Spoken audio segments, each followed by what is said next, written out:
everyone, welcome to Poly's Psychology. I hope you all are doing good. So you're watching the psychology series by Baron and Misra. I hope you all like it, and in this video I'm sharing my notes as well, my handwritten notes. So if you want the PDF form of these notes, then you can check the link given in the description box below, and you can get the access to the PDF notes. So this is the third part of the first chapter. If you haven't watched the other two parts, then please make sure that you watch them as well, because if you will try to understand the concepts clearly right from the beginning, it's going to be really helpful and very easy for you to understand the entire course. So इस वाले series में हम psychology पढ़ रहे हैं, और वो जो बुक जिनसे मैं नोट्स बना करके आप सबके साथ शेयर करती हूँ, वो बुक है psychology Indian subcontinent edition by Robert Baron and Mishra. So आप इजीली अवेलेबल होता है, ये ऑनलाइन भी आपको बुक्स मिल जाएंगी. अगर आपको चाहिए तो आप इसे बाय कर सकते हैं, और अगर आपको मेरे नोट्स की ज़रूरत है तो आप नीचे वाले डिस्क्रिप्शन बॉक्स में लिंक चेक कर सकते हैं. And I would also like to tell you all कि अगर आपको मेरे वीडियोस बेनिफिशियल लगते हैं, अगर आपको पढ़ के कुछ समझ आता है, तो प्लीज़ इस वीडियो को लाइक कर दीजिए और हमारे चैनल को भी सब्सक्राइब कर दीजिए. इससे मुझे भी बहुत मोटिवेशन मिलता है, and I will continue to make such videos that's gonna help you a lot, and make sure to share it among your friends as well. So let's start with the video. आज के video का सबसे पहला topic है कि research methods in psychology क्या होता है, and how psychologist answer questions about behaviour. तो जैसा कि अभी तक आपको एक क्लियर आइडिया हो गया होगा कि जो साइकोलॉजी है, इसको साइंस बनाने के लिए बहुत ज़्यादा रिसर्चर्स जो हैं, प्रीवियस साइकोलॉजिस्ट हैं, इन्होंने काफ़ी मेहनत किया इस सब्जेक्ट को एक साइंस बनाने के लिए, ताकि लोग ऐसा ना कह दें कि ये तो एकदम फालतू सी चीज़ है और आपके मन में जो आता है आप उसी चीज़ को कह देते हो, और इसको हम यकीन कैसे माने इन चीज़ों का.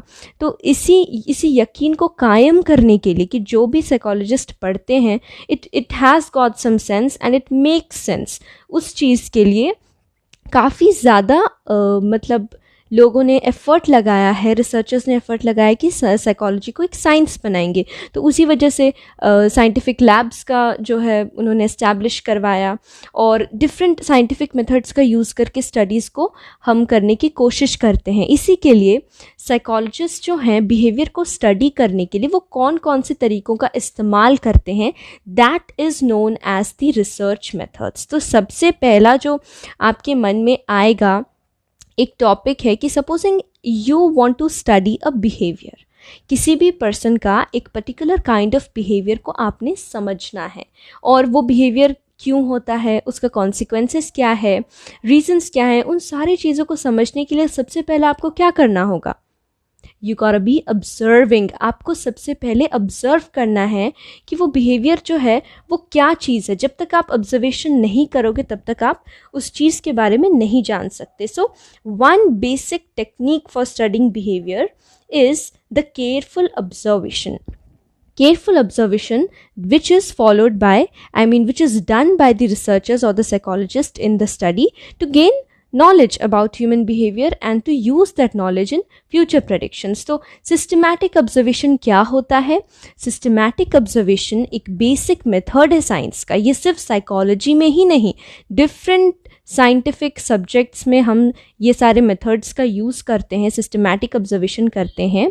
That's why this is a basic method of science. इसे बेसिक मेथड कहा गया है साइंस का, जहाँ पे कि in which the natural world or the various events or processes in it are observed and measured in a very careful manner. That's why before the term observation we have used the word systematic. तो ये एक method of science है जहाँ पे कि हमारे natural world में जितनी भी चीज़ें मौजूद हैं, जितने भी इवेंट्स होते हैं, प्रोसेसेस होते हैं, उन्हें हम क्या करते हैं, उन्हें हम केयरफुली ऑब्जर्व करते हैं, और उन्हीं ऑब्जर्वेशंस की मदद से हम उसे अच्छी तरह से मेजर करते हैं in order to get the results out of it, and it is done in a very careful manner. और ऑफकोर्स जो भी ये सिस्टमैटिक ऑब्जर्वेशन अप्लाई करते हैं वो ट्रेंड होते हैं, ट्रेंड इंडिविजुअल्स होते हैं और एक्सपर्ट्स होते हैं, वो ही ये सिस्टमैटिक ऑब्जर्वेशंस कर सकते हैं. Next is the naturalistic observation. First is the systematic observation. तो अब ये नेचुरलिस्टिक ऑब्जर्वेशन क्यों कहा गया है? Because naturalistic observation is a research method in which the behaviour is studied in the settings where it usually occurs. तो natural behaviour जो हो रहा है एक सेटिंग में, आप उसी सेटिंग में जाके आप उस बिहेवियर को स्टडी करते हो या उस इवेंट को, उस फिनोमिनन को, उस प्रोसेस को समझने की कोशिश करते हो उसी जगह में जाके. That is why it is known by the name of naturalistic observation. So again, I'd like to tell you that a research method in which the behavior is studied in the settings where it usually occurs. Supposing आप जानना चाहते हैं कि एक classroom के अंदर एक teacher और स्टूडेंट का किस टाइप का रिलेशन है, या कितना उनका जो रिलेशन है जिस टाइप का, उसमें बच्चों का कितना ज़्यादा प्रोडक्टिविटी लेवल है. तो उस चीज़ को समझने के लिए इफ़ एज अ साइकोलॉजिस्ट और if as a researcher you want to observe that in a naturalistic condition, then you need to go inside the school and you need to sit inside the classroom. और जब जो teacher हैं वो बच्चों को पढ़ा रहे होंगे, आपको उन्हें ऑब्जर्व करना है उसी सेटिंग में जाके. ऐसा नहीं कि आपने इन्फॉर्मेशन लिया, आपने टीचर को अलग से बुलाया और आपने कहा कि आप कौन कौन से सब्जेक्ट्स पढ़ाते हैं, आप कैसे पढ़ाते हैं, ऐसे नहीं. जब वो पढ़ा रहे होंगे, एकदम नेचुरल क्लास चल रहा होगा, आमतौर पर वो जैसे क्लास लेते हैं वो क्लास करवा रहे होंगे, आप वहीं पर आइदर लास्ट बेंच में मौजूद होंगे या फिर आप कहीं से क्लासरूम को, टीचर को क्लास करवाते हुए आप अच्छी तरह से आप देख पा रहे होंगे और वो एक नेचुरल सेटिंग में होगा. So that is naturalistic observation. Baron के बुक में एक एग्जाम्पल गिवन है बोनोबो चिंपैंजीज का. सो आप चाहें तो वो वाला पढ़ सकते हैं. तो यहाँ पर बेसिकली कहा गया है कि चिंपैंजीज जो हैं ये ह्यूमन बींग्स की तरह ही प्राइमेट्स हैं, लेकिन चिंपैंजीज एक इस टाइप के मतलब एनिमल्स हैं जो कि बिल्कुल भी मतलब एग्रेसिव बिहेवियर नहीं दिखाते हैं. तो जो भी रिसर्चर्स हैं उनके मन में ये सवाल आया कि ऐसा कैसे हो सकता है कि वो कभी भी अग्रेशन नहीं दिखाते, बुलिंग नहीं करते एक दूसरे को, कभी भी मतलब फाइटिंग नहीं करते आपस में, मतलब उतना ज़्यादा नहीं करते. And they are said to live in total harmony most of the time वो बहुत अच्छी तरह से रहते हैं अपने आप में. तो इसका रीज़न क्या हो सकता है? जब रिसर्चर्स के मन में ये सवाल आया, उन्होंने डिसाइड किया कि हम बोनोबो चिंपैंजीज को नेचुरलिस्टिक ऑब्जर्वेशन में जा कर के देखेंगे, उनके नेचुरल सेटिंग में जा कर के उन्हें ऑब्जर्व करेंगे और फिर हम इस सवाल के जवाब को ढूंढने की कोशिश करेंगे. तो जब नेचुरल सेटिंग में जा कर के उन्होंने इनको ऑब्जर्व किया बोनोबो चिंपैंजीज को, तो एक चीज़ पता चला कि एक जो रीज़न हो सकता है चिंपैंजीज का, जो वो टोटल हार्मनी में रहते हैं, एकदम लड़ाई झगड़ा बिल्कुल भी नहीं करते, वो एक रीज़न जो है, एक पॉसिबिलिटी जो है, वो पॉसिबिलिटी हो सकता है their sexual behaviour. So these bonobo chimpanzees, they often have sexual relations 20 or more times a day, and both the males and females, they are very enthusiastic about this. And also the book has mentioned that females have 20 different gestures for signaling to males that they are interested. तो ये एक reason जो है researchers ने find out किया कि ये एक पॉसिबिलिटी हो सकता है, because whenever bonobo chimpanzee they are like little bit of tensed और उनके अंदर एंग्जाइटी आती है, या फिर when they are frightened or upset, they just quickly pair up and begin mating. So this was one possibility to the question that how can they stay at harmony all the times or most of the times. So ये एक naturalistic observation का example था. You can go through this example, it's given in your book. Next method which is applied in psychology is to study different kinds of behavior. और ये एक बहुत ही मतलब अच्छा मेथड है, क्योंकि it is known by the name of case studies and you can generalize a lot of information from the unique cases. तो case studies में usually क्या होता है is that you get detailed information about individuals. आप जिन भी persons के ऊपर ही case studies करते हैं, so the case study is a research method in which detailed information about individuals is used to develop general principles about behavior. तो जिस भी person के ऊपर आप case studies करते हैं, आप उन्हें बहुत ही ज़्यादा डिटेल्स में उनके बारे में जानने की कोशिश करते हैं. उनका पास्ट कैसा था, उनके जेनेटिक्स में क्या क्या चीज़ें रह गई हैं, या हेरिडिटरी इन्फ्लुएंसेस क्या है उनका, उनके इमोशनल प्रॉब्लम्स क्या थे, उनके अचीवमेंट्स क्या थे, या फिर अगर आप किसी एक पर्टिकुलर केस, सपोजिंग कोई एक मेंटल डिसऑर्डर के बारे में आप जानना चाह रहे हैं, तो आप उस पर्सन के पास से लेके प्रेजेंट से लेके सब चीज़ को आप जानने की कोशिश करते हैं. इसी के लिए बहुत ही डिटेल्ड इन्फॉर्मेशन हमारे हाथों लगता है केस स्टडीज़ के through. So that's why you can use this information to develop general principles about behavior.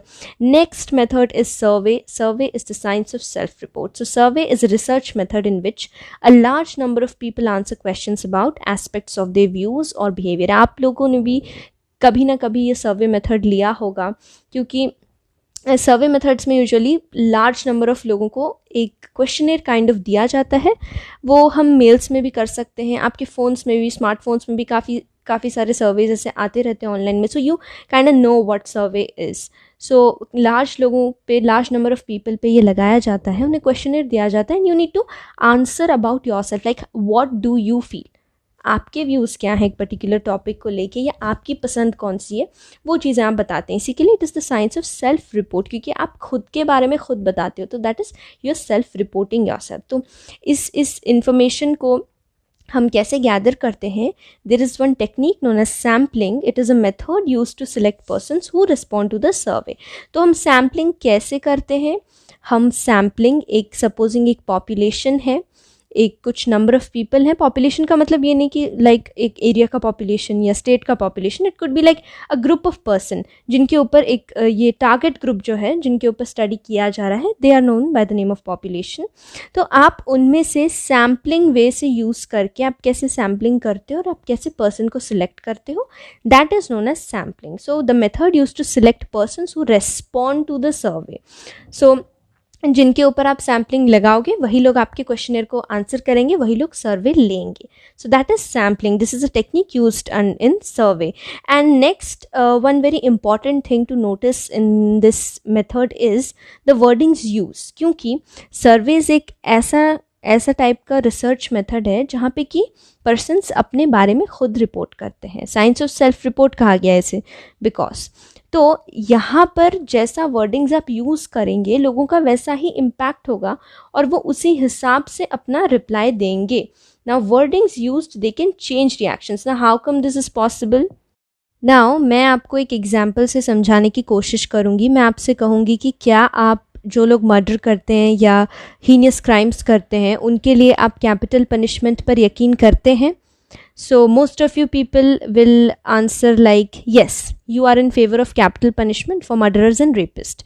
लेकिन अभी अगर मैं इसको थोड़ा सा ट्विस्ट कर दूं और मैं कहूँ कि क्या आप एक मर्डरर को एक दूसरी ज़िंदगी, एक नई ज़िंदगी देने के फेवर में हैं?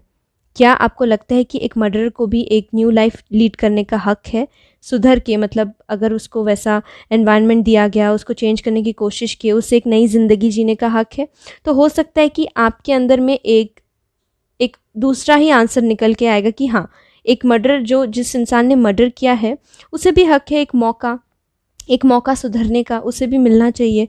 तो वर्डिंग्स जो है बहुत इंपॉर्टेंट होता है. लेकिन अगर मैं स्ट्रेट से बोलूँ कि are you in favour of capital punishment for murderers and rapist, you will say that yes, I am in favour of. But now next I will say that do you think that murderers should be given a second chance?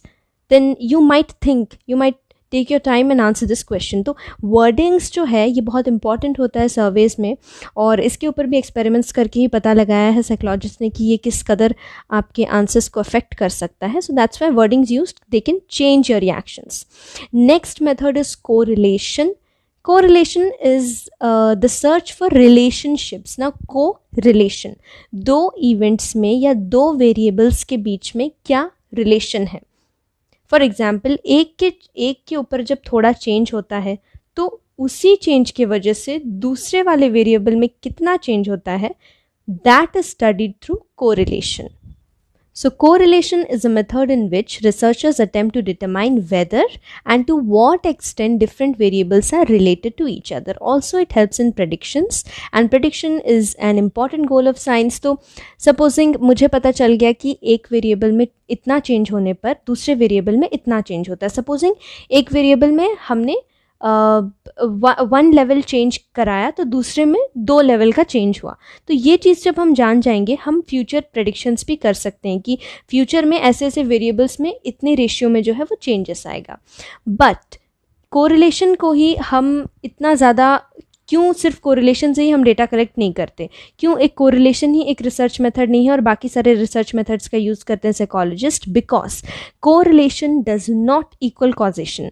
Now this means that supposing दो variables के बीच में हमने relation देखा, लेकिन relation होने के बावजूद हम ये नहीं कह सकते कि ये एंटायरली उसी के वजह से हुआ है. Now an example has been given that the observation is as weight increases, income of the person also increases. Now what could be the possible interpretations?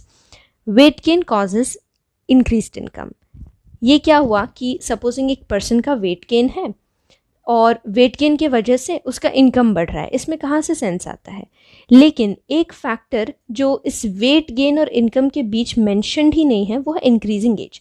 हम देखते हैं कि एक पर्सन की इंक्रीजिंग एज के साथ साथ उसका वेट गेन होता है, और क्योंकि वो उसका एज बढ़ते जाता है तो हो सकता है कि उसके प्रमोशंस की वजह से या उसके एक्सपीरियंस की वजह से उसका इनकम जो है वो भी बढ़ते जाता है. तो इसमें क्या हो रहा है कि as underlies this correlation. So this correlation as such does not make any sense at all that as weight increases your income will also increase, क्योंकि इन दोनों के बीच में जो छिपा हुआ फैक्टर है वो इंक्रीजिंग एज, और इंक्रीजिंग एज वाला चीज़ जो है वो हम बाद में सोच के बता रहे हैं, ऑब्जर्वेशन में ऐसा नहीं लिखा है. तो इसी के लिए कोरिलेशन को हम एंटायरली बिलीव नहीं कर सकते because it does not equal causation.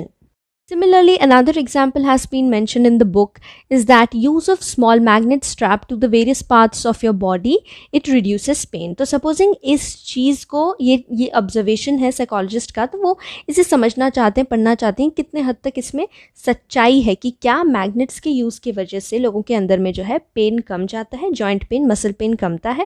उन्होंने पार्टिसिपेंट्स को बुलवाया और उन्होंने मैग्नेट्स लगवाए एंड दे जस्ट टोल्ड कि आपको मैग्नेट्स पहनने से पहले कितने रेटिंग का पेन होता था और मैग्नेट्स पहनने के कुछ आवर्स बाद आपको कितने रेटिंग का पेन हो रहा है. तो ये चीज़ वो स्टडी किए. They like use the scale of like from 1 to 5. अगर कम पेन है तो 1, बहुत ही कम पेन है तो 1, अगर न्यूट्रल है तो 3 और बहुत ज़्यादा पेन है तो 5 में ऐसे करके रेटिंग आप कर सकते हैं कि आपको मैग्नेट्स लगाने के बाद कितना पेन महसूस हुआ है. सो इसमें क्या है कि जब पार्टिसिपेंट्स रिपोर्ट करेंगे, ऐसा सिर्फ नहीं सोच सकते हम कि क्योंकि उन्होंने मैग्नेट्स पहना और उसकी वजह से उनका पेन जो है वो रिलीफ हो गया. Why? Because it could happen, क्योंकि उन्होंने मैग्नेट्स पहन रखा है तो हो सकता है कि उनका जो मूवमेंट है बॉडी का, मसल का, बोन्स जॉइंट्स का, वो रेस्ट्रिक्टेड हो गया है, तो वो कम मूव किए तो हो सकता है कि उन्हें कम पेन फील हुआ है. या ऐसा भी हो सकता है कि कुछ पार्टिसिपेंट्स जो होंगे उनके मन में बहुत ज़्यादा भरोसा होगा कि हाँ सही में मैग्नेट्स पहनने पर कम पेन फील होता है, तो वो क्योंकि उनके माइंड में ऑलरेडी वो चीज़ मौजूद है तो उनका पेन जो एक्सपीरियंस भी वो कर रहे हैं वो भी वो इंटरप्रेट नहीं कर पाते. तो इसी के लिए कोरिलेशन वाले मेथड में कई सारे छिपे हुए फैक्टर्स भी हो सकते हैं. दैट इज़ वाई एक्सपेरिमेंट्स में जो भी रिसर्चर्स यूज़ करते हैं उसे एंटायरली कोरिलेशन पर वो डिपेंड नहीं करते. Next method is the experimental method. ना knowledge through systematic intervention. What is experimentation और the experimental method? It's a research method in which the researchers they systematically alter one or more variables in order to determine whether such changes influence some aspect of behavior. Now this means कि दो variables होते हैं, दो या extra भी हो सकते हैं, जिन्हें सिस्टमैटिकली चेंज किया जाता है, ऑल्टर किया जाता है, जिनके वैल्यूज़ को या जिनके अंदर कोई ना कोई प्रॉपर्टीज़ होंगे उस चीज़ को चेंज किया जाता है, ये पता लगाने के लिए कि क्या उस चेंज के वजह से जिस चेंज के बारे में वो एक्चुअल में पढ़ना चाह रहे हैं उसके अंदर कोई चेंज आ रहा है या नहीं. Now again I would like to make you all understand that there are two variables. Supposing example, now the experimenter, he or she, they will alter one variable and now they will just notice the change in the other variable. क्योंकि हमने इस चीज़ को alter किया तो क्या दूसरे वाले variable में उस चीज़ का चेंजेस दिख रहा है. तो इसी वजह से एक्सपेरिमेंटल मेथड में दो वेरिएबल्स होते हैं, एक होता है इंडिपेंडेंट वेरिएबल और दूसरा होता है dependent variable. Independent variable is that variable which is systematically changed. तो ये एक्सपेरिमेंटर के हाथों में होता है, वो इंडिपेंडेंट वेरिएबल होता है जिन्हें कि वो चेंज करते हैं.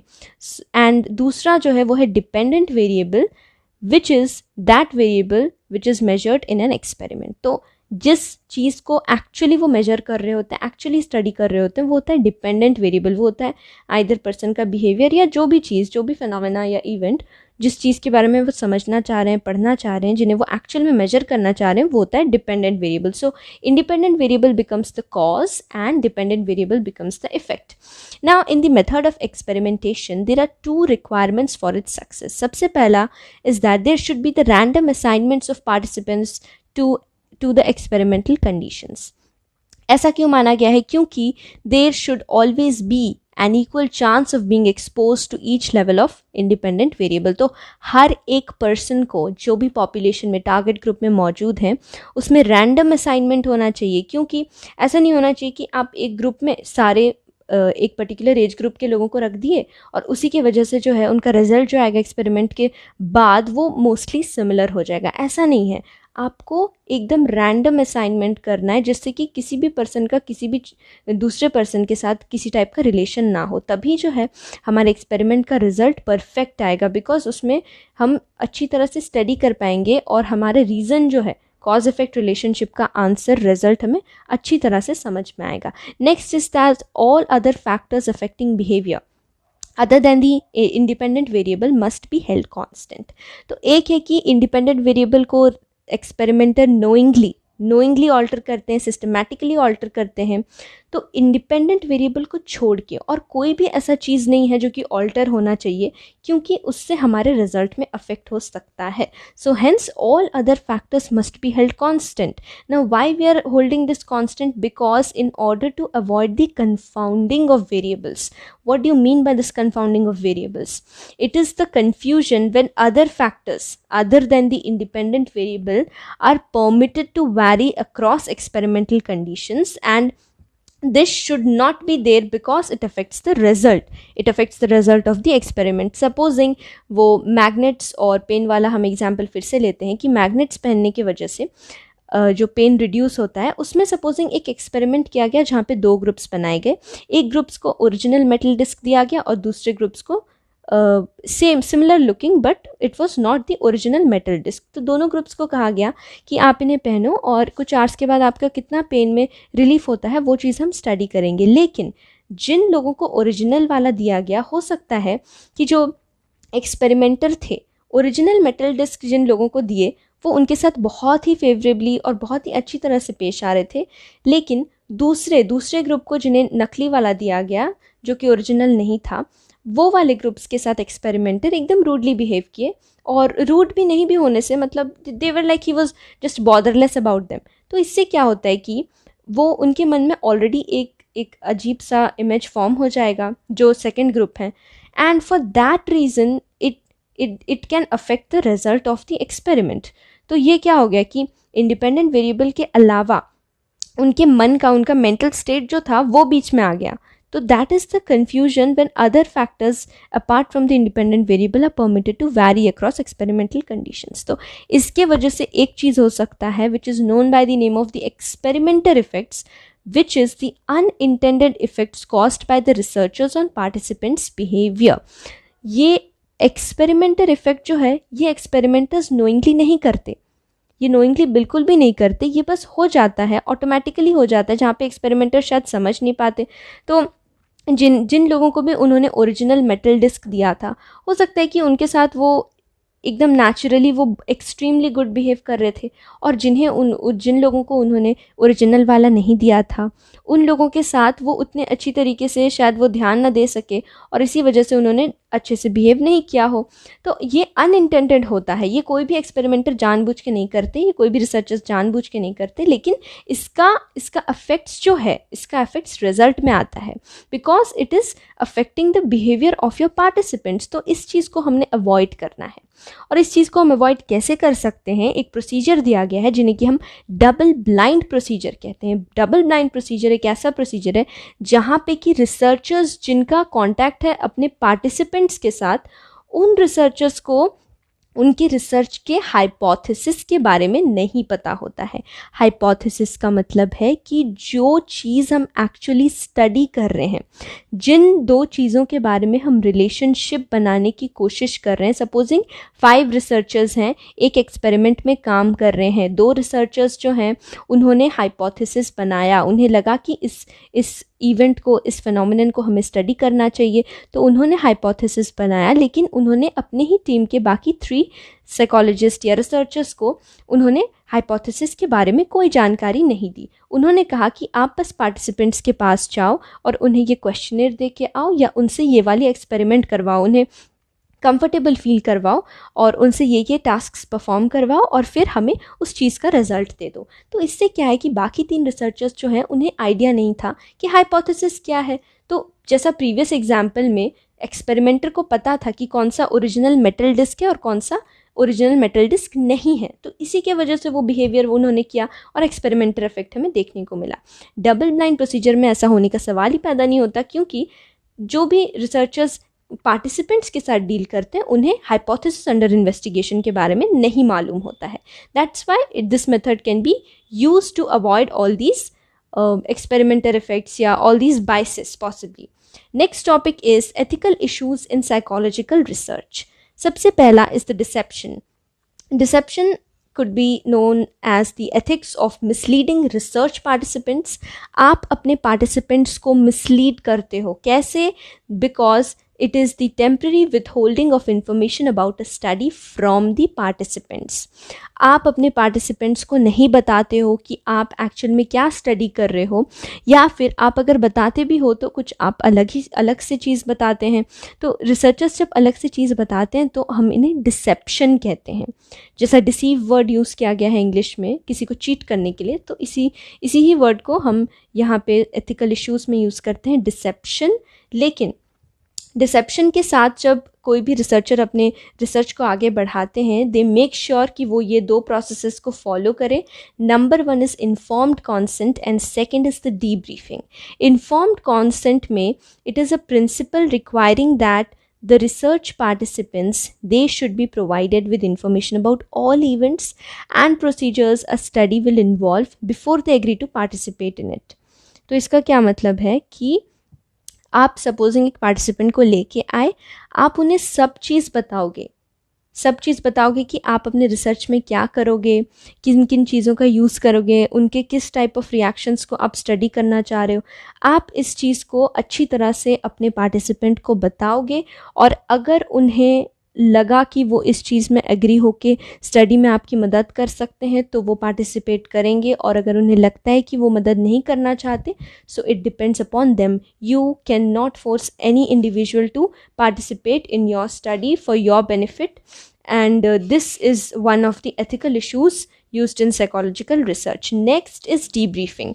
Debriefing का मतलब है providing the research participants with full information about all aspects of a study after they have participated in it. तो informed consent होता है रिसर्च स्टडी एक्सपेरिमेंट के पहले। जब आप पार्टिसिपेंट से मिलते हैं तो तब आप उन्हें अच्छी तरह से बताते हैं कि हमारा स्टडी जो है, हमारा एक्सपेरिमेंट है, ये किस चीज़ पे बेस्ड है, इसका क्या होना है, कैसे होना है, ये आप बताते हैं। उसके बाद पार्टिसिपेंट डिसाइड करेंगे कि उन्हें इस चीज़ में इन्वॉल्व होना है या नहीं होना है। डीब्रीफिंग आता है रिसर्च के बाद, जब आपका स्टडी ख़त्म हो गया तब आप अपने पार्टिसिपेंट को अच्छी तरह से डिटेल्स में बताते हो कि आपने क्या किया और क्या नहीं किया। नाउ डिसेप्शन वाले पॉइंट में जो चीज़ आपने छुपा रखा था, डीब्रीफिंग में आप उसे क्लियर करते हो। डीब्रीफिंग में आप उन्हें बताते हो कि हमने हमने आपसे पहले कहा था कि हम आपके इस चीज़ को स्टडी करेंगे, लेकिन हम एक्चुअली आपके इस वाले रिस्पॉन्स को या इस वाले बिहेवियर को स्टडी कर रहे थे। तो डीब्रीफिंग में आप उन्हें अच्छी तरह से फुल नॉलेज देते हो ताकि उनके वापस जाने से पहले उनके मन में कोई टाइप का सवाल या कोई टाइप का डाउट ना रहे। This is done in order to clear all the doubts in the participants mind, या उनके अंदर जो भी चीज़ें हैं।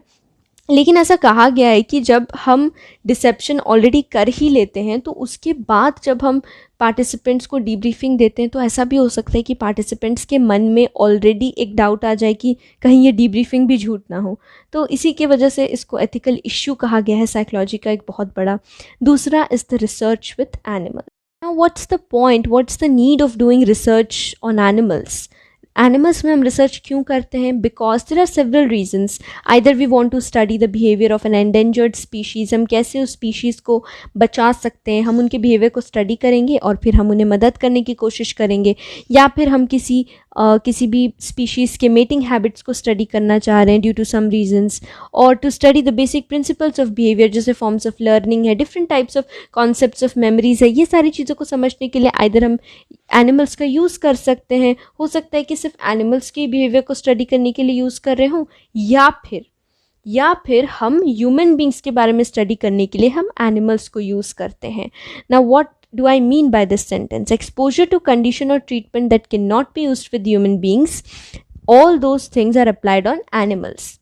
Now this becomes a very important ethical issue because क्योंकि हम कहते हैं कि अगर हम इंसानों के ऊपर सपोजिंग हम ब्रेन के कुछ पार्ट्स को स्टडी करना चाहते हैं तो क्या हम एक नॉर्मल इंसान के ब्रेन को ऑपरेट करके ये सब कर सकते हैं? It is not humanly possible. अगर हम किसी के कुछ बॉडी के फंक्शंस में कि खाना खाने से या नहीं खाने से हमारे बॉडी में क्या क्या चेंजेस होते हैं नहीं होते, उस चीज़ को स्टडी करना चाहते हैं कोई रिसर्चर, तो क्या ये टेक्निकली पॉसिबल है कि आप किसी भी पर्सन को, एक इंसान को लेके आओगे, उसे 10-15 दिन तक खाना नहीं दोगे, उसे ऐसी कंडीशन में रख दोगे? It is not possible. So some of the things which are not possible to apply on human beings, researchers क्या करते हैं कि वो एनिमल्स का इस्तेमाल करते हैं. लेकिन जो भी लोग एनिमल्स के लिए आवाज़ उठाते हैं वो कहते हैं कि ये बहुत गलत है, ये ह्यूमैनिटी के नज़रिए से बहुत ही गलत है कि आप अगर अपने ऊपर नहीं कर सकते, अपने इंसानों के ऊपर नहीं कर सकते, तो आप एनिमल्स को कैसे यूज़ कर सकते हो? वो अपने मुंह से कुछ बात नहीं कह सकते लेकिन फिर भी आप उनके ऊपर एक्सपेरिमेंट्स लगाना, ये गलत है. तो ऐसे बहुत सारे इश्यूज़ हैं जो कि मतलब आपको दो ग्रुप्स के लोग मिल जाएंगे और फिर वो बोलेंगे कि ये गलत है, ये सही है. तो साइकोलॉजी में भी कुछ ऐसा ही सीन है. And it's up to you कि आप किस चीज़ को सपोर्ट करना चाहते हैं, क्योंकि अगर आप टेक्निकली देखें तो किसी जगह में डिसेप्शन का यूज़ करना नेसेसरी है, किसी जगह में रिसर्च विद एनिमल्स का भी करना नेसेसरी है. सो इट डिपेंड्स ऑन यू कि आप कौन सा वाला सपोर्ट करते हैं और आप किस नज़रिए से उस रिसर्च मेथड को देखना चाहते हैं. Next is the qualitative methods in research. हम रिसर्च के अंडर में, जैसा कि हमने डिफरेंट मेथड्स ऑफ रिसर्च देखा, वैसा क्वालिटेटिव मेथड भी है. Now it involves interpretive study of a problem और issue where the researcher is the key to the whole process. यहाँ पे इंटरप्रेटिव स्टडी है जहाँ पे कि एक रिसर्चर जो है वो एक प्रॉब्लम या वो एक इशू के ऊपर में different sources, different various forms of sources को इकट्ठा करके, सोर्सेस हो सकते हैं, वर्ड्स हो सकते हैं, पिक्चर्स, आर्टिफैक्ट्स, या बहुत सारे डाइवर्स सोर्सेस से इंफॉर्मेशन को इकट्ठा करके वो उन चीज़ों को इंटरप्रेट करने की कोशिश करते हैं. रिसर्चर इंटरप्रेट करने की कोशिश करते हैं, वो भी कॉन्टेक्स्ट के ऊपर बेस्ड में. नाउ उनके उसी स्टडी के वजह से, उनके उसी कॉन्टेक्सचुअल अप्रोच के वजह से we get a chronological flow और sequence of events that leads to certain outcomes. तो हमें उस प्रॉब्लम, उस इशू के ऊपर समझ में आता है कि कैसे एक चीज़ स्टार्ट हुआ और उसके बाद उसका आउटकम ऐसे ऐसे होता गया, क्योंकि हमारे जो क्वालिटेटिव मेथड के रिसर्चर्स होते हैं वो डिफरेंट सोर्सेस को इंटरप्रेट करने की कोशिश करते हैं. And here subjectivity plays a की रोल, बिकॉज अगर वो सब्जेक्टिव तरीके से उस चीज़ को इंटरप्रेट ना करें तो वो कभी भी एक क्वालिटेटिव मेथड ऑफ रिसर्च नहीं बन सकता. क्योंकि क्वालिटेटिव का मतलब है कि हम उसे डिटेल्स में समझते हैं, हम उसे सब्जेक्टिव तरीके से समझने की कोशिश करते हैं, उसे इंटरप्रेट करते हैं. And here the idea of meaning making is embedded in the values, preferences and understanding of the inquirer. तो क्वालिटेटिव मेथड बताता है कि सिर्फ ऑब्जेक्टिविटी से ही हम इंफॉर्मेशन गेन नहीं कर सकते, क्योंकि जब हम किसी चीज़ के बारे में इंफॉर्मेशन गेन करना चाहते हैं, किसी प्रॉब्लम को, इशू को, फिनोमिनन को, इवेंट को समझते हैं, तो उसमें मीनिंग मेकिंग जो है वो बहुत इंपॉर्टेंट है. और ये मीनिंग मेकिंग कहाँ से आता है? हम किस नज़रिए से उस चीज़ को देखते हैं, हम कैसे समझते हैं, हमारे अंदर किस टाइप का वैल्यू है, हमारे प्रेफरेंसेस क्या हैं, what is the level of understanding of the inquirer और the researcher is very important.